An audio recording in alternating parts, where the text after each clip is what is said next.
प्यारे छात्रों, क्लास 10 का मैथ अब आपके सामने है और आप लोग दिन रात एक करके यथासंभव सारी कोशिशें कर रहे होंगे कि हमारा पूरा पेपर कैसे सही जाए। आज वीए एकेडमी के द्वारा हम आपको वो सारे स्टेप बताएंगे जिससे कि आप क्लास 10 मैथ के सारे क्वेश्चन आप सॉल्व कर सके।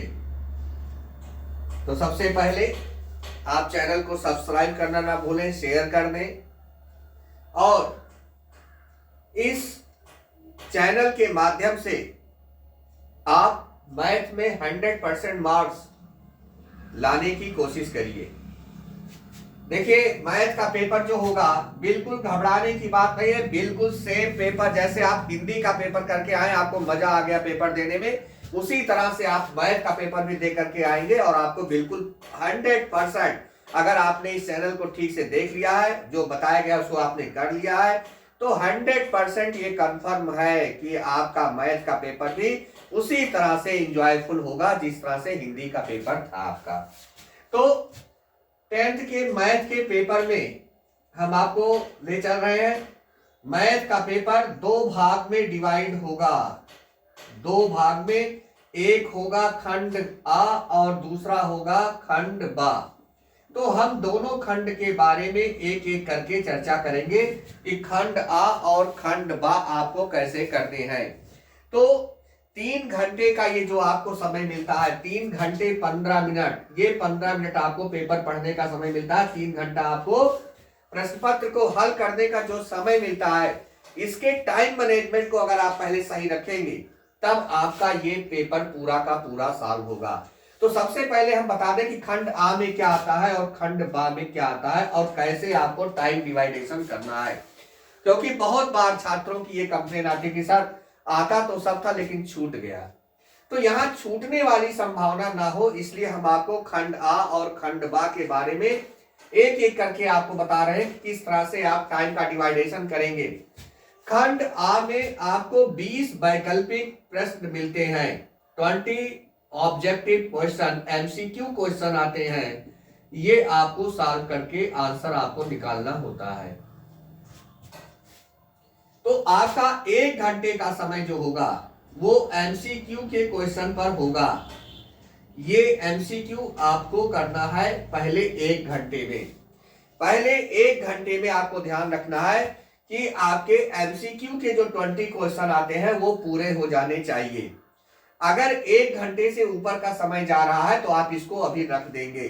1 घंटे का ही समय आप एमसीक्यू के क्वेश्चन पे देंगे, इससे अधिक समय आप कतई नहीं देंगे। और खंड बा में आपका प्रश्न नंबर 1 अति लघु उत्तरीय होता है।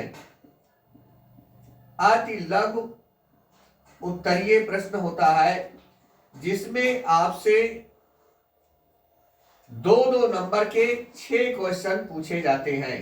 2-2 नंबर के 6 क्वेश्चन पूछे जाते हैं। 6 क्वेश्चन रहते हैं, 6 क्वेश्चन का आपको सॉल्यूशन करना है, 6 क्वेश्चन का आपको आंसर देना है। इसमें आपको कोई ऑप्शन नहीं मिलता है। तो अति लघु उत्तरीय प्रश्न का पहला प्रश्न जो होगा, खंड बा का पहला प्रश्न जो होगा वो अति लघु उत्तरीय प्रश्न होगा। एक पहला प्रश्न 2-2 नंबर के 6 खंड होंगे, 6 आपको सॉल्व करने हैं। 12 नंबर का क्वेश्चन आपका ये होगा। और इसका जो दूसरा क्वेश्चन होगा उसमें 6 खंड होंगे और आपको कोई 5 खंड करना होगा। यानी आपको 6 क्वेश्चन यहां करना है और 5 क्वेश्चन आपको यहां करना है। 4-4 नंबर के 5 क्वेश्चन आपको यहां करना है। ये क्वेश्चन आपका 20 नंबर का तैयार होता है। तो खंड आ में 20 नंबर के 20 क्वेश्चन आपको ऑप्शन के मिलते हैं। 20 क्वेश्चन आपको करने हैं, 20 मार्क्स के ये होते हैं। और खंड बा में जब आते हैं तो अति लघु उत्तरीय 6 प्रश्न होता है, 2-2 नंबर के होते हैं। तो 12 नंबर का ये क्वेश्चन अति लघु उत्तरीय प्रश्न होता है। इसके बाद प्रश्न नंबर 2 में 5 खंड होते हैं, 4-4 नंबर के होते हैं और 20 नंबर का ये क्वेश्चन आपका होता है। जो तीसरा क्वेश्चन आपका आता है, तीसरा, चौथा और पांचवा, इसमें आपको एक एक खंड करना होता है, यानी कि 3 क्वेश्चन आपको सॉल्व करने हैं। प्रश्न नंबर 3 से 1, प्रश्न नंबर 4 से 1, प्रश्न नंबर 5 से 1, और ये क्वेश्चन जो 3 होते हैं वो 6-6 नंबर के होते हैं। तो इस तरह से 18 नंबर का ये क्वेश्चन होता है। तो 20, 12, 32, 8, 40, 10, 50 नंबर का ये आपका पेपर होता है, जो आपको रिटर्न में करना है। ये एमसीक्यू का क्वेश्चन नहीं होता है। तो इस तरह से आपने देखा कि 2 पार्ट में आपका पेपर बटा हुआ है। खंड आ में 20 वैकल्पिक प्रश्न एमसीक्यू के क्वेश्चन पूछे जाते हैं, 20 नंबर के होते हैं। और यहां पे आपको कुल मिला के 6, 5, 11 और 3, 14 क्वेश्चन आपको सॉल्व करने होते हैं। अब आपके पास, हमने आपको पहले ही बता दिया था कि इसके लिए आपके पास 1 घंटे का समय है, यानी 60 मिनट का समय है। 20 क्वेश्चन आपको सॉल्व करना है, यानी 3 मिनट पर क्वेश्चन आपको सॉल्व करना है। आपको ये ध्यान देना है कि OMR शीट पे कहीं कटिंग नहीं होनी चाहिए, कोई क्वेश्चन आप क्रॉस करके नहीं लिखेंगे। और उस पे आप ये जो सर्कल बना होता है ABCD का, ये जो सर्कल बना होता है, इसको आप बिल्कुल ब्लैक कर देते हैं या ब्लू पेन से आप इसको बिल्कुल फिल कर देते हैं। इसमें स्पेस नहीं होना चाहिए, ना ये बाहर निकला होना चाहिए। ये चीज ध्यान रखना है। बहुत सारे लड़के क्या किए, हिंदी में इस तरह से टिक लगा के चले आए, जो कि रॉन्ग है। ये मेथड आपका सही नहीं है। आपको ब्लैक या ब्लू पेन से आपको ये ब्लैक या ब्लू कर देना होता है, इसको फिल कर देना होता है। ये ब्लैंक नहीं होना चाहिए, ना बाहर निकला होना चाहिए। तो 20 मिनट का जो 20 क्वेश्चन आपको आते हैं वो 60 मिनट में, यानी 3 मिनट पर क्वेश्चन आपको देने हैं, और ये क्वेश्चन आपका कंप्लीट हो जाएगा। इसके बाद आपके पास 2 घंटे का समय बचता है, यानी आपके पास यू है 120 मिनट। आपके पास 120 मिनट का समय आराम से बचा होता है, जिसमें आपको 50 नंबर के क्वेश्चन आपको सॉल्व करने हैं। तो क्या करना है आपको, बिल्कुल घबराइए नहीं। पेपर है जैसे आपने आज तक 9 तक आपने एग्जाम दिया है, बिल्कुल उसी तरह से अब आप एक पेपर दे के आ चुके हैं। आपको लग रहा होगा कि बिल्कुल उसी तरह से पेपर देना होता है, केवल कुछ लोगों के सेंटर अलग हो जाते हैं और बाकी सारी चीजें वैसी हैं। कॉपी आपको मिलती है, पेपर आपको मिलता है, पेन आप घर से लेकर जाते हैं, उसी तरह से कॉपी पर आप लाइन खींचते हैं, उसी तरह से प्रश्नोत्तर संख्या डालते हैं, सब कुछ वैसा है। सिर्फ आपको करना क्या है, सिर्फ आपके माइंड में है कि हम क्लास 10th का एक बोर्ड एग्जाम दे रहे हैं, और जो आपको फ्रस्ट्रेट कर देता है। लेकिन यहाँ पे इस क्लास को लेने के बाद मैथ के पेपर में बिल्कुल फ्रस्ट्रेशन नहीं होना चाहिए। हम आपके साथ हैं, हम आपको एक एक समस्या से समाधान कराएंगे। अब देखिए 120 मिनट का क्वेश्चन, इसमें आपको क्वेश्चन नंबर 3, 4 और 5 सबसे पहले करना है। ये चीज आप ध्यान रखिएगा कि जब आप खंड बा सॉल्व करेंगे, खंड बा सॉल्व करते समय सबसे पहले आप क्वेश्चन नंबर 3, 4 और 5 को करेंगे। इस चीज को बिल्कुल माइंड में बैठा लीजिएगा कि हम पहला और दूसरा क्वेश्चन बाद में ही करेंगे। तीसरे, चौथे और 5वें क्वेश्चन में 2-2 क्वेश्चन होते हैं, एक ऑप्शन होता है, आपको एक एक क्वेश्चन करने हैं, और 15-15 मिनट यानी 15 minutes for each question you given. आपको 15 मिनट देना है एक क्वेश्चन के लिए। तो 45 मिनट में आपने 18 नंबर का प्रश्न सॉल्व कर दिया। ये था आपका सिस्टम। पहले 45 मिनट में आप क्वेश्चन नंबर 3, 4 और 5 सॉल्व करेंगे। अगर आपको दोनों खंडों में कोई दिक्कत होती है तो आप उस क्वेश्चन को छोड़ करके अगले क्वेश्चन पे आ जाइएगा। अब यहां पे क्वेश्चन नंबर 2 जो है, इसमें आपको 5 क्वेश्चन करने हैं। तो हर क्वेश्चन पे आपको 10 मिनट का समय देना है, और आपका 50 मिनट आपका यहां जाएगा, यानी कि 50 मिनट में आप इसको पूरा करेंगे। तो जो आपके पास 120 मिनट का समय था, उसमें से आपने जो एक्सपेंड किया है, जो एक्सपेंड किया आपने टाइम, वो 45 मिनट का एक, तो ये आपने 95 मिनट आपने खर्च किए। अब आपके पास 25 मिनट है, और आपको 6 क्वेश्चन करने हैं, 60 क्वेश्चन करने हैं, और 4 मिनट आपको पर क्वेश्चन मिलेगा। इस तरह से आप अपने निर्धारित समय के अंदर आप पूरा पेपर सॉल्व करके 15 मिनट में रिवीजन का कार्य कर सकते हैं। तो आपको यह ध्यान रखना होगा कि हमें कैसे पेपर को सॉल्व करना है। सबसे पहले जैसे आपको कहीं जाना होता है तो आप ये देखते हैं कि वो मेरे घर से कितनी दूर है, हमें वहां कब पहुंचना है, उस हिसाब से आप टाइम सेट करते हैं कि हम इतने बजे घर से निकलेंगे। बिल्कुल उसी तरह से आप जब पेपर पाते हैं तो तुरंत आप लिखना शुरू कर देते हैं और बाद में पता चलता है कि पेपर छूट गया। आपको ये नहीं करना है, आपको माइंडली प्रिपेयर रहना है।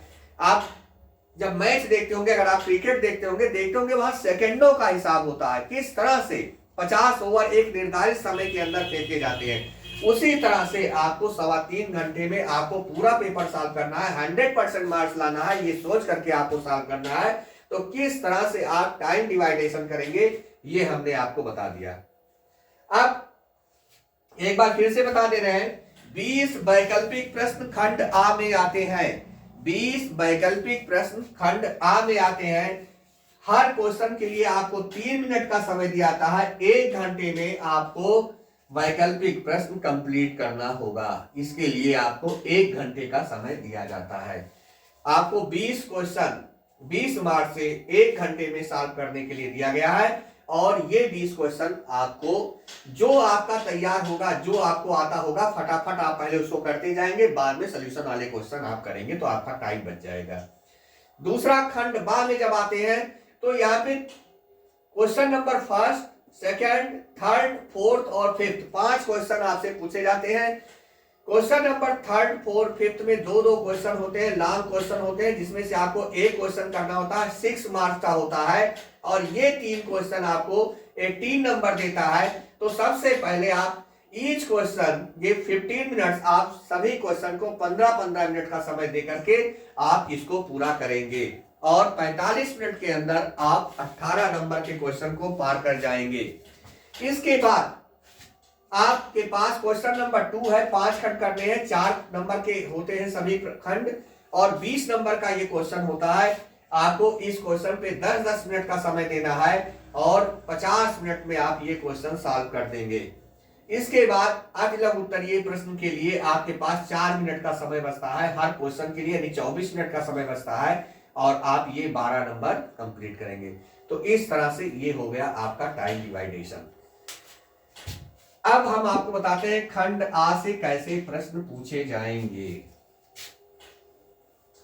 बहुत ही इंपॉर्टेंट और बहुत ही इंटरेस्टेड ये क्लास आपके लिए वंश एकेडमी चैनल के द्वारा जो दिया जा रहा है। आप इसको कतई देखना ना भूलें, आप इसको सब्सक्राइब करना ना भूलें, शेयर करना ना भूलें। और इसके और सब्जेक्ट के जो अभी आगे आपके पेपर आने हैं वो सारे यहाँ पे बताए जाएंगे, कैसे कैसे आपको सॉल्व करना है। इसलिए चैनल से लगातार जुड़े रहिए। जो भी एडवाइस आपको दी जा रही है, जो भी आपको मार्ग दिया जा रहा है, आप उसके अनुसार काम करते जाइएगा। 100% आपको 100% सफलता मिलेगी। अब देखिए खंड आ पे हम चलते हैं।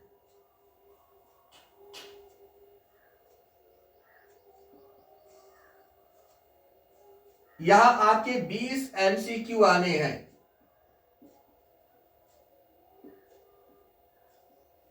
20 MCQ क्वेश्चन यहां से पूछे जाएंगे खंड आ से। जैसे आपका पहला प्रश्न है,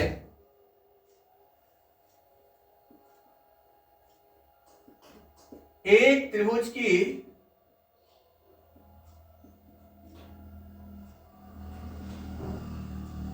दो त्रिभुजों की किसी भुजा का अनुपात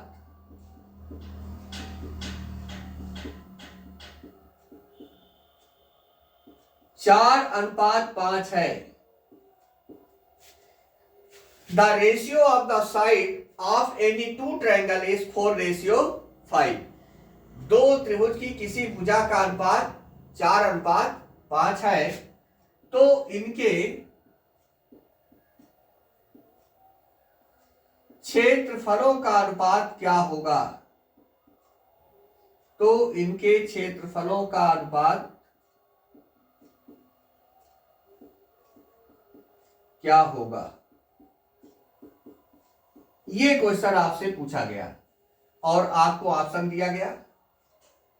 number A 4:5, number B 5:4, number C 25:16 और 16:25। ये आपके ऑप्शन दिए गए। आपसे क्वेश्चन पूछा गया है, दो त्रिभुजों की किसी भुजा का अनुपात 4:5 है, तो इनके क्षेत्रफलों का अनुपात क्या होगा। ये आपका एमसीक्यू का क्वेश्चन, पहला क्वेश्चन हम आपको एग्जांपल में दे रहे हैं। तो आपके यहाँ त्रिभुज चैप्टर में प्रमेय दिया गया है। ट्रायंगल के चैप्टर में आपका थ्योरम है कि किन्हीं दो त्रिभुज की भुजाओं का अनुपात का वर्ग उनके क्षेत्रफलों के अनुपात के बराबर होता है। ये प्रूव करने के लिए भी आता है, थ्योरम में भी आता है। यानी कि अगर पहले त्रिभुज का क्षेत्रफल A1 है और दूसरे त्रिभुज का क्षेत्रफल A2 है, तो यहां होता है AB/BC²। यानी कि फिर से समझिए, किसी दो त्रिभुज के क्षेत्रफलों का अनुपात उनकी संगत भुजाओं के अनुपात के वर्ग के बराबर होता है। ये आपका प्रमेय है। और यहाँ पे दिया जा रहा है कि भुजा का अनुपात 4:5 है, तो क्षेत्रफल का अनुपात क्या होगा। यानी भुजा का अनुपात देकर के आपसे क्षेत्रफल का अनुपात पूछा जा रहा है। तो क्षेत्रफल का अनुपात बराबर होता है भुजा के अनुपात का स्क्वायर, यानी कि 4 का वर्ग 16 हो जाएगा, 5 का वर्ग 25 हो जाएगा। और आपका डी ऑप्शन यहाँ सही निकल रहा है, 16:25 होगा। तो इस तरह से एमसीक्यू का क्वेश्चन आपके सामने है, पहला क्वेश्चन। दूसरा क्वेश्चन है, एक त्रिभुज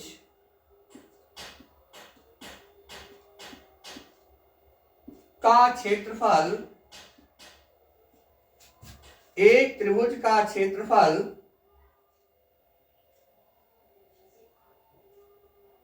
का अनुपात 36:49 है, तो इनके भुजाओं का अनुपात क्या होगा। तो इनके भुजाओं का अनुपात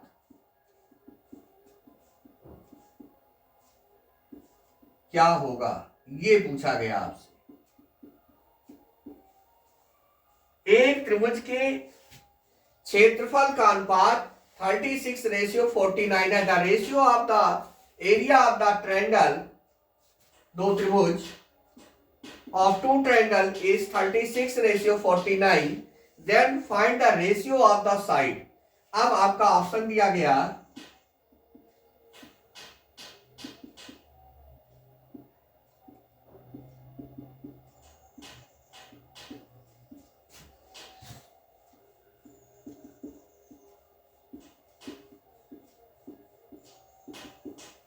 ये आपको ऑप्शन दिया गया। अब यहां पे देखिए, पहले क्वेश्चन में क्या था, आपको AB/BC यानी कि भुजाओं का अनुपात दिया गया था, और यहां पे आपको क्षेत्रफल का अनुपात दिया जा रहा है। सेम क्वेश्चन है, वही क्वेश्चन है, उसी फार्मूले पे लगेगा। यहां पे पूछा जा रहा है कि क्षेत्रफल का अनुपात क्या होगा। तो क्षेत्रफल है आपका 36/49, और यहां भुजा का अनुपात होता है AB/BC का स्क्वायर। जब हम दोनों पक्षों का वर्गमूल लेते हैं, तो यहां आ जाता है AB/BC इज इक्वल 6:7, यानी कि आपका सही आंसर जो आएगा वो आएगा 6:7। तो इस तरह से हमने आपको एमसीक्यू के दो क्वेश्चन दिए। दोनों क्वेश्चन में आपने देखा कि केवल फार्मूले पे आपको मान रख देना है, इसके बाद आपको सॉल्व कर देना है। कोई दिक्कत नहीं होने वाली है, कोई लंबा कैलकुलेशन नहीं होता है, बिल्कुल छोटा सा क्वेश्चन होता है, छोटा सा आंसर होता है, छोटा सा सॉल्यूशन होता है। सिर्फ आपको पेशेंस बनाए रखना है। इसके बाद हम आपको तीसरे क्वेश्चन की ओर ले चलते हैं। तीसरा क्वेश्चन हमारा है,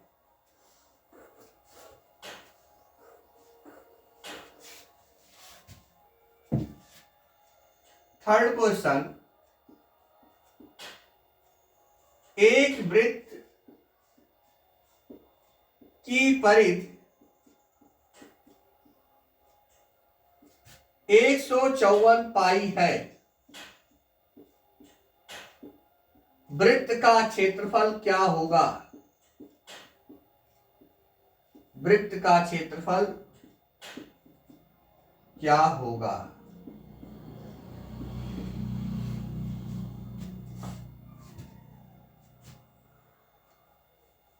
तो यहां पे आपको ऑप्शन मिल जाएगा।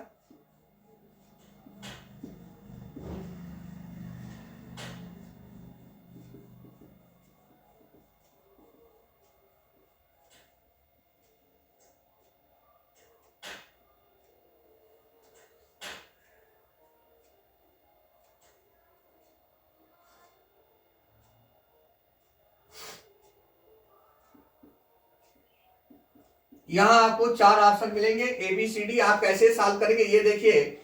यहां पे वृत्त की परिधि दी गई है 154 पाई।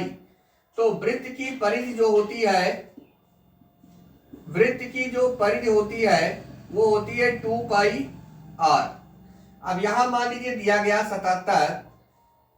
अब यहाँ पे 154 पाई आपको परिधि दी गई, यहाँ पे 2 पाई r होगा, पाई से पाई कैंसिल होगा, 2 से कैंसिल होगा, 2 सत्ते 14, 2 सत्ते 14 और r बराबर आपका आ गया 77।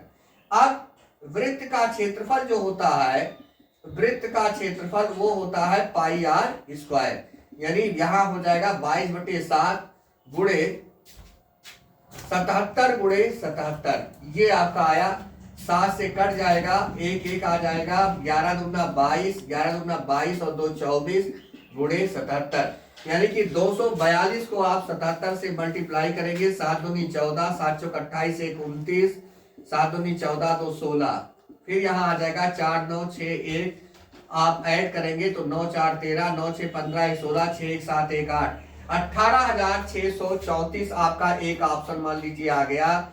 आपका एक ऑप्शन आ जाएगा 635, 18,635 और एक ऑप्शन आपका आ गया मान लीजिए 20,000। तो आपने इस तरह से इसको पहले सॉल्व किया कि वृत्त की परिधि 2 पाई r होती है, यहाँ पे परिधि दिया गया है 154 पाई, उसके द्वारा आप सॉल्व करके आप वृत्त के क्षेत्रफल को ज्ञात कर सकते हैं। तो इस तरह से एमसीक्यू के एक क्वेश्चन को हल करते हुए आप आगे बढ़ते हैं। अब हम आपको इसी का चौथा क्वेश्चन देने जा रहे हैं। ऑप्शन का चौथा क्वेश्चन है,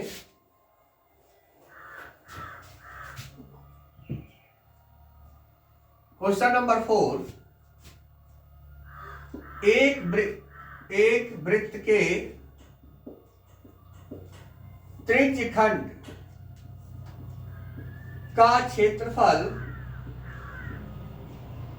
ज्ञात करो जबकि वृत्त की त्रिज्या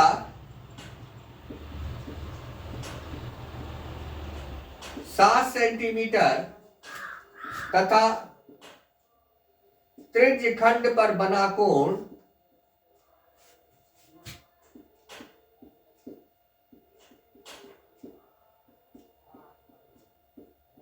60 अंश है। तो अब यहां आप कैसे निकालेंगे? तो त्रिज्यखंड का क्षेत्रफल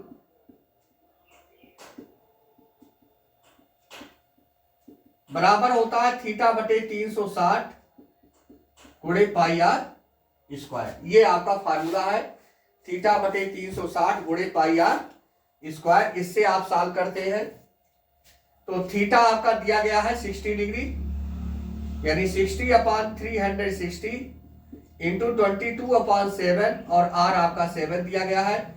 ये कट जाएगा, 6 से 6 छक 36 हो जाएगा, 7 से 7 कट जाएगा, 2 तिहाई 6 हो जाएगा, यहाँ 11 आ जाएगा, यानी 77/3। इस तरह से एमसीक्यू का ये चौथा क्वेश्चन आपके सामने था कि एक वृत्त के त्रिज्यखंड का क्षेत्रफल ज्ञात करो जबकि वृत्त की त्रिज्या 7 सेमी तथा त्रिज्यखंड पर बना कोण 60 अंश है। तो ये आपका आ गया 77/3।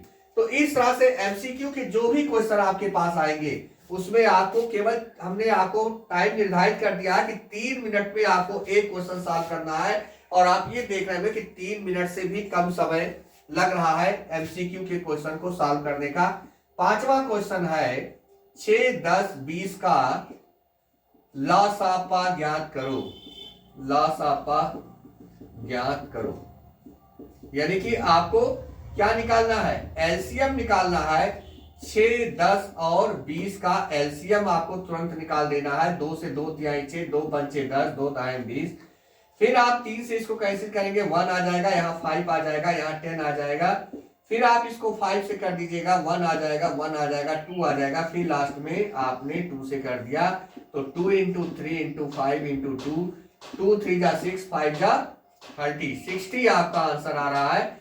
यानी कि 6, 10 और 20 का जो लघुत्तम आएगा, जो लासापा आएगा, वो क्या आएगा, 60 आएगा। तो इस तरह से आपने एमसीक्यू का 5वां क्वेश्चन आपने सॉल्व कर दिया।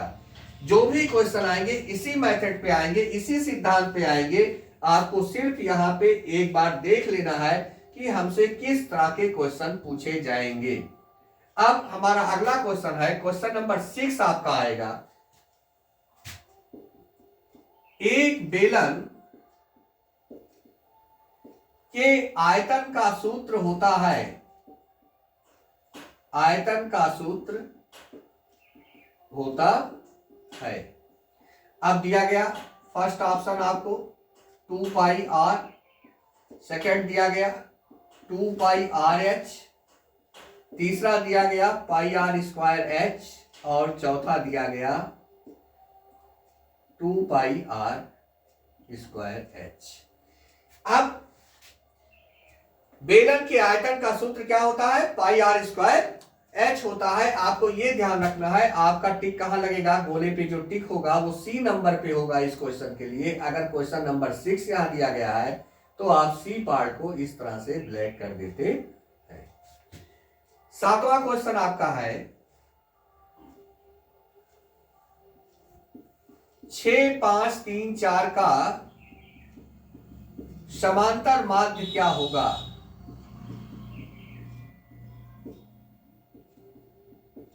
का समांतर माध्य क्या होगा। तो समांतर माध्य बराबर होता है प्राप्तांकों का योग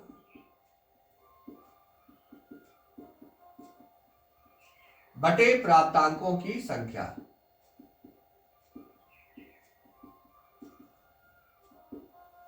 तो यहां सबसे पहले क्या करेंगे, न्यूमरेटर में हम इसको ऐड कर देते हैं, यानी इसको जोड़ देते हैं। 6 5 3 प्लस 4, जो भी संख्याएं आपको दी जाएगी उन सभी का योग ज्ञात करते हैं, प्लस लगा देते हैं। और नीचे प्राप्तांकों की संख्या 1 2 3 4 है तो यहाँ 4 लिख देंगे, और ये आपका आ जाएगा 6 5 11 3 14 4 18 बटे 4, यानी 2 दूनी 4 2 9 18, 4.5 आपका आंसर होगा। तो इस तरह से आपका 7वां क्वेश्चन तैयार होता है कि 6 5 3 4 का समांतर माध्य क्या होगा। यानी अगर समांतर माध्य पे क्वेश्चन आता है तो आपको फार्मूला लगाना होगा प्राप्तांकों का योग बटे प्राप्तांकों की संख्या। नेक्स्ट क्वेश्चन हमारा है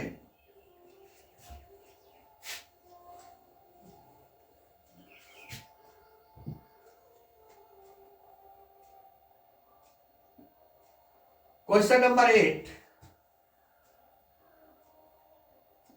x plus Y is equal 5 तथा x minus Y is equal 5 में x का मान होगा। अब ये क्वेश्चन आपका आया, पहला ऑप्शन आपको दिया गया 6, दूसरा आपको दिया गया 5, तीसरा आपको दिया गया 4 और चौथा आपको दिया गया 3। तो इसमें सही आंसर आपको निकालना है कि x plus Y is equal 5 तथा x minus Y is equal 5 में x का मान क्या होगा। दो चरों वाले रैखिक समीकरण में जब आप जाते हैं तो वहां इस तरह के क्वेश्चन आपको मिलते हैं। आप इसको विलोपन विधि या प्रतिस्थापन विधि द्वारा हल कर सकते हैं, क्योंकि एक प्लस में है एक माइनस में है, कोफिशिएंट इक्वल है, इसलिए सबसे आसान मेथड होगा विलोपन विधि। प्लस वाई माइनस वाई से कट जाएगा, 2x इज इक्वल 10 आ जाएगा और x इज इक्वल 10/2, यानी कितना आ जाएगा 5 आ जाएगा। तो इस तरह से आपने x का मान निकाल दिया, x आपका क्या आ रहा है 5 आ रहा है। तो एमसीक्यू के एक एक क्वेश्चन को हम आगे बढ़ते हुए देख रहे हैं, और ये देख रहे हैं कितने शॉर्ट क्वेश्चन ये होते हैं। जहां आपको 3 मिनट दिया गया वो समय आपके लिए काफी सफिशिएंट रहने वाला है, आपको उससे कम समय में इसका सलूशन मिल जाएगा। और अगर आप कम समय में कर लेते हैं तो आगे के जो क्वेश्चन आपको सॉल्व करने थे वहां पे आसानी होगी। जब आप खंड बा में जाएंगे तो हो सकता है 1-2 क्वेश्चन आपको ऐसा मिल जाए जिसमें आप फंस जाए या थोड़ा अधिक समय लग जाए, तो उसके लिए आपको रिजर्व रहना होगा। एमसीक्यू के क्वेश्चन में आप फटाफट जिन क्वेश्चन को जानते हैं पहले उनका आंसर लिख देंगे, उसको सॉल्व कर देंगे, उसके बाद आप सॉल्व करने वाले क्वेश्चन को करेंगे। नेक्स्ट क्वेश्चन हमारा है क्वेश्चन नंबर 9,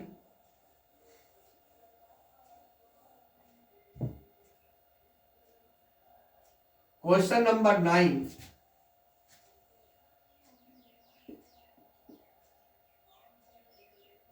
एक वृत्तखंड पर खींची गई स्पर्श रेखा की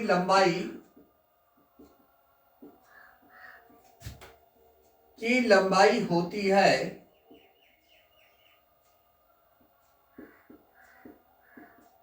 समान, असमान,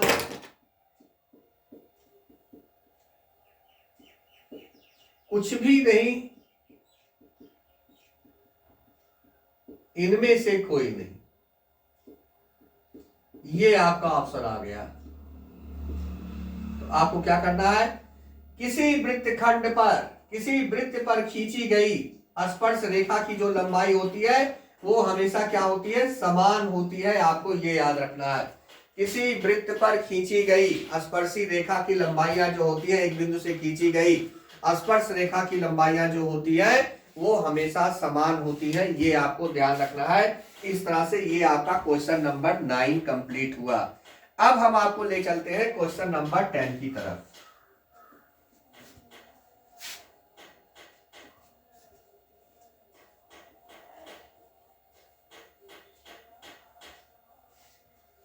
क्वेश्चन नंबर 10,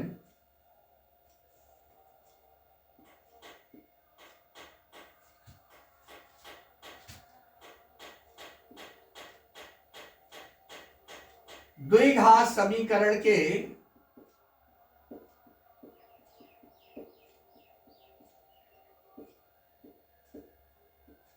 मूलों का योगफल